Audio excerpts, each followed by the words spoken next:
Mapagpalang umaga sa ating lahat o good afternoon sa inyo sa iba yan o magandang gabi po sa inyong lahat dyan. Depende sa mga lugar na makakapanood ng ating video. Minsan kasi may mga tao na minsan pag sa atin, buhay natin, di ba? Minsan merong mga taong lumalapit sa atin. Minsan kaya sila lumalapit kasi may tiwala sila sa atin, di ba?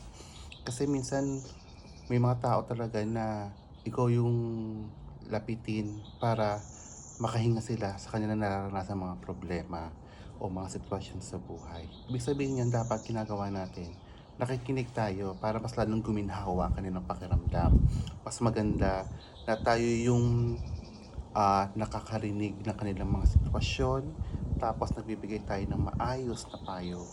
Ibig sabihin yun, pinagkatiwalaan ka niya. Kasi minsan may mga tao talaga na nagkukwento yung kakilala mo, pero deep inside, ginagawa niya, habang nagsasalita yung kaibigan mo o kakilala mo, salita ka rin ng salita ng mga negative. Ibig sabihin niya, hindi ka nakakatulong para sa kanya. Kaya nga siya lumapit sa inyo eh. Imbis na para matulungan siya na mapawi ang kanyang mga nararanasan sa buhay. Ibig sabihin yan, may tiwala sa'yo. Ganon tayo. Kailangan through guidance ng Holy Spirit, mabigyan natin ng maayos na payo, ng maayos na pakikitungo doon sa mga tao. Kasi nga, bihira yan. Bihira na lapitan ka ng kakilala mo na humingi sa'yo ng gabay, humingi sa'yo ng payo. Dahil alam niya na mayroon kang kapasidad na makapagbigay o makapagsulit ng solusyon sa kanyang mga nararanasan. Ganun ang buhay natin, di ba? Ganun tayo. Kasi sa dami na nararanasan sa buhay, mas marami tayong na-encounter.